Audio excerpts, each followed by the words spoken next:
What's going on, guys? Dan Watson, learningcameras.com. I've got the Fuji X-T2 here, and this is a camera that, as I've been using it, I'd say every day that I've had this camera, I like it more and more. And it's a camera that's really grown on me, and one of the better cameras I would use in something is highly recommended. But I'm going to go ahead and tell you all the reasons why, so stay tuned as we take a good look and a full review of the Fuji X-T2.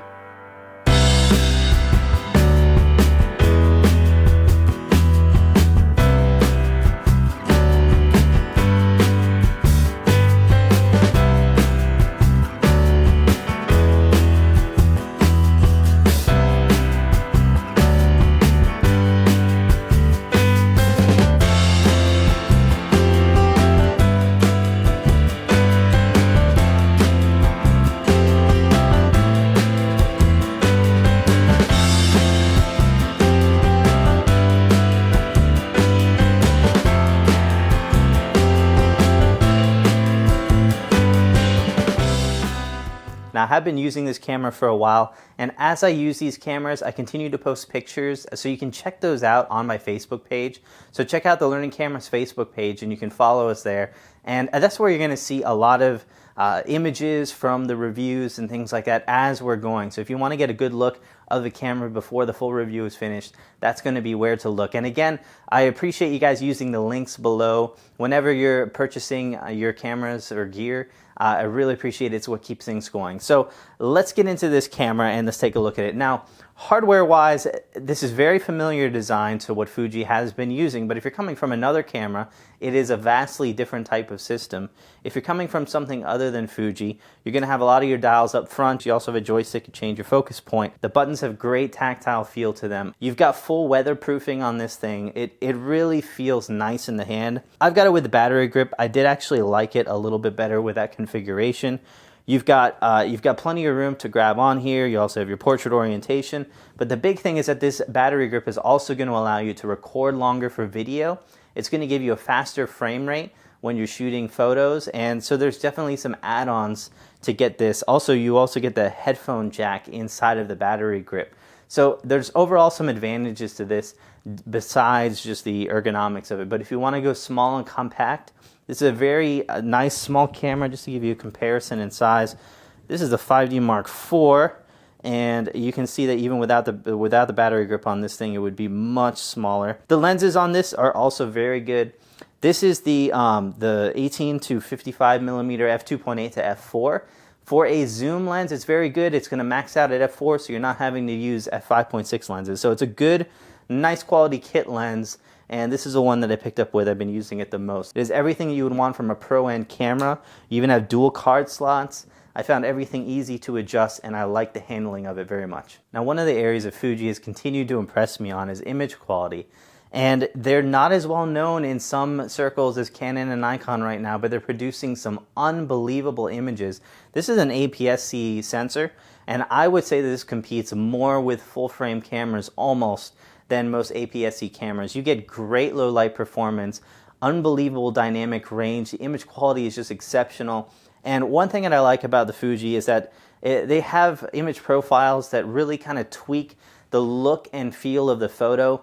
I found that for taking pictures and taking those shots right out of the camera and being able to post them as is with no editing, this is one of the favorite cameras for doing that. The tones on the Fuji are very, very nice straight out of the camera. But overall, I mean, if you're shooting in low light, things look great on the photo side, up to about 3200, 6400 ISO. So we're really getting into some of your good full-frame cameras are coming. This is barely below some of those. I was able to push shadows and highlights just like I would on my professional quality DSLRs and have no issues at all. So overall, image quality wise, this is one of the best cameras around, especially considering when you're smaller sensors. Now, something at Fuji's always been a little bit hit and miss is the autofocus system. It's been good. It just hasn't been as good as some others in tracking. I found this very accurate. I had no issues at all obtaining autofocus. Moving subjects were not a big issue at all. I really like the joystick dial to be able to move those focus points around very easily. So I mean, exceptionally good camera for focusing. You can just click and move things around. You got plenty of focus points all around the frame. They highlight, you have two different focus points. You have phase detection and contrast detection, which is what most new mirrorless cameras are doing. It highlights the points that are going to give you both. And those are a little bit towards the center, but you still have great range to be able to move your focus point around and still get both that contrast and phase detection. And that is one of the things that is really helping this camera achieve good autofocus performance when other mirrorless cameras can sometimes fall by the wayside compared to a nice DSLR like that. So unfortunately, we don't have a touchscreen on this one. That was the only thing I kind of missed, mostly on the video side, but moving your autofocus points around would be a little bit easier with that. However, given that we have the joystick here, I found that I didn't miss it as much as I did on cameras like the A6300 or new A6500 that's coming out now has a touchscreen. On those smaller body cameras without those joystick controls, I found myself wanting those a lot more, but when you have the controls that you need at your fingertips, things like a touchscreen are a little bit more optional, but it still would have been nice to have. Also, you do have a flip out screen. It flips out two ways. It's kind of an interesting design. You can flip it out this way, and then it will also release into this direction. Now, they say that this kind of keeps the axis pretty much centered with the lens. Honestly, I still like a screen that flips out the other way. I find the range is a little bit more. It doesn't get in the way as much. If I'm ever doing recording like I am now, recording myself, it's nice to be able to see what you're recording. So it's just a little thing, but it's something that I still probably prefer. However, the flip out does work, and it did make it very nice for shooting video. So on the video, let's talk about video on this one. Fuji in the past, the quality has been okay, but they have not really focused on the features on the video side of things, and that has officially changed with this camera. So Fuji is now entering full force into the videography market. So I want you to be able to look at the footage from here, and then we're going to talk about all of the things that they've done.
So on the video side, we've got 4K video now, all the way up to 30 frames per second. And the quality is amazing on this. It has been one of my favorite cameras to use. And another thing is that Fuji didn't just leave it there. We have log recording out if you use the HDMI, which will get you HDMI 4K into an external recording, into a recorder with log recording. So if you want to get something very, very neutral tone to be able to edit later. However, even with the picture profiles that Fuji has, I found that things were very, very good out of camera, and I didn't have to resort to that as much as I would want to on some of the other systems. You also have, obviously, focus peaking on here, and the autofocus system, because it's incorporating both that contrasted phase detection and everything, I found that it worked pretty well at being able to switch. My only thing is that I didn't like with video is, for example, ISO is not available to record. You can't change it while recording. There's little things like that. Moving from your manual focus points into your custom focus points and going from manual to servo to single in video is very difficult. Actually, I don't even think it registers while recording. I think you have to stop recording and then do it. But even if you do it, it's finicky because it's on the front of the camera. A lot of your dials are going to move the camera if you got this thing on a tripod. So ergonomically wise, it wasn't my favorite of the bunch. But I would still rank it ahead of cameras like the 6300 and 6500 ergonomic-wise for being able to control the things. In some ways, it's nice to be able to have the dials on the front or on the top, depending on what you're shooting. It made a quick and easy change, but they require just a little too much of a tactile feel for video recording depending on the kind of tripod you're using. But overall, I found the quality exceptional. I had no problem pushing low ISO on this one. Again, way past 1600. I would say I was comfortable with 3200 to 6400 on this camera, which was great. This really surprised me a lot for video performance. And while there were just some small things that I took issue with, overall quality on this is amazing. And this is probably going to be one of my video cameras of choice going on, especially because the Canon 5D4 is no longer what's giving it to me. I've got the Panasonic G7, the G85 is coming out now, so I'm going to test that, and we've got the 6500 by Sony coming out as well. But honestly, this is going to be one of my favorite cameras going forward on the video side of things. So overall, again, I say that the X-T2 was really a camera that grew on me the more that I used it. The more that I saw the pictures on it, began to get used to the controls, shooting with it, being able to shoot both photos and videos and still get great results. It was a camera that I love taking with me even more. And I would say that as I went on, this was pretty much the only camera that went into my bag. And I've got a lot of other cameras here, but this is the one that I preferred to travel with, because no matter what I was shooting, I felt like I was ready for everything. Video, photos, it didn't matter. The image quality was good enough to compare with even high-end full-frame cameras. And while, I wouldn't use this to shoot photos for a wedding, it was still good enough to be able to do stuff like that and not feel like I was using a substandard camera. So for example, I was shooting video, my wife was shooting photos for a wedding that we were at, and I was shooting mostly video with the X-T2, and every so often I would have to snap a couple photos, and I had no issue doing this while she was using the 5D Mark IV, and my pictures turned out very well in comparison to the 5D Mark IV, and that's a full frame camera that costs twice what something like this does. So overall, I've been very satisfied with this thing. I would definitely recommend picking it up. No matter what you're shooting, it's just really a good camera for you. So take a look at the links down below. Use those if you're making your purchases. But let me know your thoughts. Follow me on Facebook. Let me know in the comments below what you thought about this one. Fuji is really getting into the game, and I'm excited about that because we've had this kind of stalemate with a couple of camera systems, and I'm really excited to see them come back to the market and produce some really awesome cameras. So thanks a lot. Stay tuned for more. We got a Canon 5D Mark IV review as well, so stay tuned for that.